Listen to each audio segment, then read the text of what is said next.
ഇതൊരു sensitive content ആണ്. അത്യാവശ്യം ധൈര്യമുള്ളവർ മാത്രം കണ്ടാൽ മതി. ഈ കാണുന്നത് അണ്ടാശയത്തിലുള്ളൊരു മുഴയാണ്. പ്രായമുള്ള ഒരു അമ്മയുടെ അണ്ടാശയത്തിൽ വന്ന വളരെ വലിയ മുഴ വയറ് മുഴുവനായിട്ട് ബാധിച്ചിട്ട് മണിക്കൂറുകൾ നീണ്ടുനിന്ന ഓപ്പറേഷനിൽ പുറത്തെടുത്തതാണ്. ക്യാൻസർ ആയിരുന്നു. ഈ കാണുന്നത് ഒരു തൈറോയിഡ് മുഴയാണ്. സാധാരണ കഴുത്തിൽ കാണുന്ന തൈറോയിഡ് വളരെ വലുതായിട്ട് നെഞ്ചിലേക്ക് കൂടി ഇറങ്ങിയിട്ട് ശ്വാസം മുട്ടൽ ഉൾപ്പെടെയുള്ള ബുദ്ധിമുട്ടുള്ള ഒരു ലേഡി. അവർക്ക് ഓപ്പറേഷൻ ചെയ്ത് തൈറോയിഡ് എടുത്തു കളഞ്ഞ ടോട്ടൽ തൈറോയിഡക്ടമി സ്പെസിമെൻ ആണ്. ഈ കാണുന്നത് ടോട്ടൽ കോളക്ടമി സ്പെസിമെൻ ആണ്. അൾസറേറ്റീവ് കോളൈറ്റിസ് എന്ന് പറഞ്ഞ അസുഖമുള്ള ഒരാൾക്ക് ക്യാൻസർ വരാൻ സാധ്യതയുള്ള ഒരു അസുഖമാണ്. മൾട്ടിപ്പിൾ സ്ഥലത്ത് വൻകുടലിൽ ക്യാൻസർ വന്നു. അങ്ങനെ കോളൻ മുഴുവൻ എടുത്തിട്ട് ആ വൻകുടൽ മുറിച്ച് വെച്ച ക്യാൻസർ നിങ്ങൾക്കതിൽ കാണാം. നോർമൽ വൻകുടലിൻ്റെ ഭാഗം കാണാം, ക്യാൻസർ വന്ന ഭാഗങ്ങൾ കാണാം.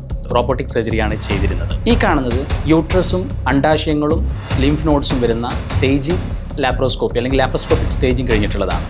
യൂട്രസിൽ, അതായത് ഗർഭപാത്രത്തിൻ്റെ ക്യാൻസറിന് ചെയ്ത ഓപ്പറേഷനാണ്. ഈ പറയുന്ന ക്യാൻസറുകളിൽ നമ്മൾ ഒരുപാട് സമയമെടുത്ത് ഓപ്പറേഷനൊക്കെ കഴിഞ്ഞിട്ട് കോളൻ ക്യാൻസറിലൊക്കെ നമ്മൾ കീമോതെറാപ്പിയൊക്കെ കൊടുക്കേണ്ടി വന്നിട്ടുണ്ട്. ആ യൂട്രൈൻ ക്യാൻസറിന് നമ്മൾ റേഡിയേഷൻ തെറാപ്പി കൊടുത്തിട്ടുണ്ട്. ആ തൈറോയിഡ് ക്യാൻസറിന് നമ്മൾ റേഡിയോ അയഡിൻ തെറാപ്പി കൊടുത്തിട്ടുണ്ട്. അങ്ങനെ വീണ്ടും ഒരുപാട് ട്രീറ്റ്മെൻറ്റ് കൊടുത്തിട്ടാണ് അവരുടെയൊക്കെ അസുഖം മാറിയത്. അപ്പോഴാണ് നമ്മൾ ഈ സോഷ്യൽ മീഡിയയിൽ ഒരാൾ വന്നിട്ട് ഒരു ചെയറിൽ ഇരുന്നിട്ട് മുദ്ര കാണിച്ചു കഴിഞ്ഞാൽ ഈ ക്യാൻസർ മാറും, വേറൊരു ഇൻഫ്ലുവൻസർ വന്നിട്ട് ഹോമിയോയിലെ ചില മരുന്നുകൾ കൊടുത്തു കഴിഞ്ഞാൽ കംപ്ലീറ്റ് ക്യാൻസർ മാറും, കീമോതെറാപ്പി വേണ്ട, ഓപ്പറേഷൻ വേണ്ട എന്നൊക്കെ പറയുന്നത്.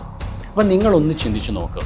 ഇത്രയും വലിയ മുഴകളും ഇത്രയും വലിയ പ്രശ്നങ്ങളും ഒക്കെ നമ്മൾ ഓപ്പറേഷനും കീമോതെറാപ്പിയൊക്കെ കൊടുത്ത് ചെയ്യുന്ന ഈ ചികിത്സകൾക്ക് പകരം 1-2 മണിക്കൂർ ചെയറിലിരുന്ന് മുദ്ര കാണിച്ചു കഴിഞ്ഞാൽ ശരിക്കും ഇതൊക്കെ മാറുമോ?